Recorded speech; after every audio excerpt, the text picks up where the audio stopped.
आइए जाने ब्रह्म मुहूर्त में ही जगना चाहिए। प्रातःकाल, जिसको हम आगे चलकर ब्रह्म मुहूर्त कहेंगे, जबकि प्राकृतिक माँ अपने दोनों हाथों से स्वास्थ्य, बुद्धि, मेधा, प्रसन्नता और सौंदर्य के अंतिम वरदानों को लुटा रही होती है। जबकि जीवन और प्राण शक्ति का अपूर्व भंडार प्राणी मात्र के लिए खुला हुआ होता है, तब हम बिस्तरों में पड़े निद्रा पूरी हो जाने पर भी आलस्यवश करवटें बदलकर अपने शरीर में विद्यमान इन संपूर्ण वस्तुओं का नाश कर रहे होते हैं। हमें यह ज्ञान भी नहीं होता कि प्रभात के पूर्ण काल में निद्रा की गोद में पड़े पड़े हम प्राकृतिक के कितने वरदानों से वंचित हो रहे हैं। प्रातःकाल का वह समय जब मनुष्य को निद्रा को छोड़ देना चाहिए ब्रह्म मुहूर्त कहलाता है। ब्रह्म मुहूर्त का लक्षण धर्मशास्त्रों में इस प्रकार वर्णन किया गया है। रात्रि के अंतिम पहर का जो तीसरा भाग है उसको ब्रह्म मुहूर्त कहते हैं। निद्रा त्याग के लिए यही समय शास्त्र विहित है। भगवान मनु कहते हैं ब्रह्म मुहूर्त में ही उठना चाहिए। ब्रह्म मुहूर्त में जागने वाला पुरुष सौंदर्य, लक्ष्मी, स्वास्थ्य, आयु आदि वस्तुओं को प्राप्त करता है। उसका शरीर कमल के सदृश सुंदर हो जाता है। प्रातःकाल जागने से इतने लाभ क्यों हैं?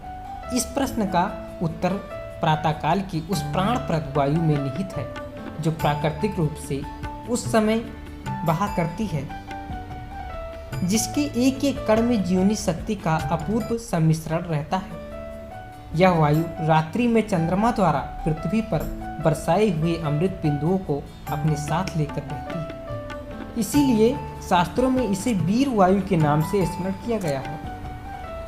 जो व्यक्ति इस समय निद्रा त्याग कर चैतन्य होकर इस वायु का सेवन करते हैं, उनका स्वास्थ्य, सौंदर्य, मेधा और स्मरण शक्ति बढ़ती है। मन प्रफुल्लित हो जाता है और आत्मा में नव चेतना का अनुभव होने लगता है। इसके अतिरिक्त संपूर्ण रात्रि के पश्चात प्रातः जब भगवान सूर्य उदय होने वाले होते हैं तो उसका चैतन्यमय तेज आकाश मार्ग द्वारा विस्तृत होने लगता है। यदि मनुष्य इससे पहले सजग होकर स्नान से निवृत्त हो उपस्थान द्वारा उन प्राणादि देव भगवान सूर्य की किरणों से अपने प्राणों में उनके अतुल तेज का आवाहन करने योग्य बन जाए तो वह पुरुष दीर्घजीवी बन जाता है।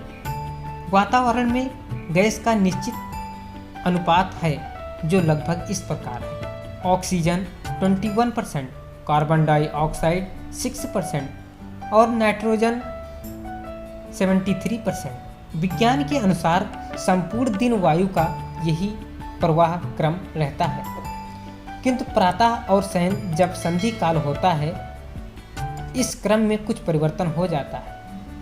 सूर्यास्त होने के बाद मनुष्य की प्राण शक्ति इसलिए क्षीण पड़ जाती है कि उस समय जगत प्राण प्रेरक भगवान सूर्य के अस्त हो जाने के कारण ऑक्सीजन अर्थात प्राणप्रद वायु भी अपने स्वाभाविक स्तर से निम्न हो जाती है। इसी प्रकार प्रातः काल के समय उस वायु के अत्यधिक बढ़ जाने के कारण स्वास्थ्य संपादन में उसका समुचित उपयोग किया जाना चाहिए। यही इसका वैज्ञानिक रहस्य है। संसार के सभी महापुरुषों ने प्राकृतिक के इस आलस्य वरदानों से बड़ा लाभ उठाया है। कहते हैं लिखने पढ़ने के लिए तो इससे उपयुक्त समय हो ही नहीं सकता। एकांत और सर्वथा शांत वायुमंडल में जबकि मस्तिष्क बिल्कुल उर्वर होता है, ज्ञान तत्व रात्रि के विश्राम के बाद नव शक्ति युक्त होते हैं। मनुष्य कोई बौद्धिक कार्य करे तो उसे इसके लिए विशेष श्रम नहीं करना पड़ेगा। इसलिए हमें प्राकृतिक के इस अमूल्य वरदानों से लाभ उठाना चाहिए और अभ्यास करना चाहिए कि हम प्रतिदिन प्रातः उठ बैठें। इस अभ्यास के लिए एक साधना सा उपाय कार्य में लाया जा सकता है जो इस प्रकार है। रात्रि को सोते समय ईश्वर स्मरण के बाद हमें अपनी चैतन्य आत्मा से प्रातः 4 बजे उठने का संकल्प जता देना चाहिए। कहना चाहिए मुझे प्रातः 4 बजे जगा देना। यह 100% अनुभव की बात है कि प्रातः 4 बजे आपकी नींद अवश्य ही खुल जाएगी। फिर आलस में आप न पड़े रहें तो बिना किसी घड़ी की सहायता के उठने लगेंगे।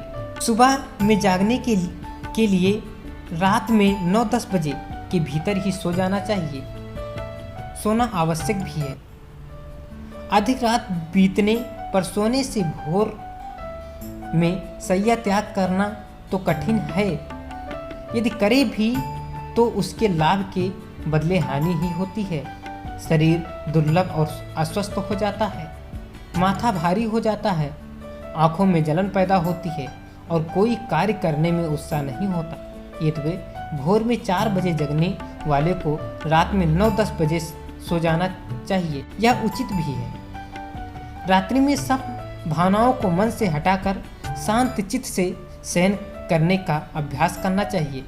ऐसा करने से अच्छी नींद आती है, जिससे सवेरे जागने पर आदमी का मन प्रसन्न तथा उत्साहपूर्ण होता है।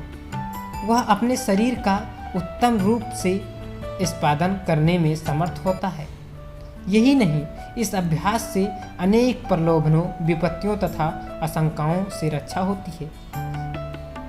यदि आप दीर्घजीवी बनना चाहते हो, अपने हृदय को बसंतकालीन प्राणवायु की तरह आनंद उल्लास रहित करना चाहते हो, यदि आप दीर्घजीवी बनना चाहते हो, अपने हृदय को बसंतकालीन प्राणवायु की तरह आनंद उल्लासपूर्ण करना चाहते हो, अपनी धमनियों में झंझर शब्द करती हुई प्रवाहित होने वाली छोटी नदी की धारा की भांति स्वच्छ रक्त की धारा प्रवाहित करने की अभिलाषा रखते हो, आयु को बढ़ाने वाली पुष्प फलादि के सौरभ के पूर्ण प्रातः समीर का सेवन करके अपने जीवन की तेजस्विता बढ़ाने की इच्छा रखते हो, तो खूब तड़ाके शैया त्याग करने का अभ्यास करें।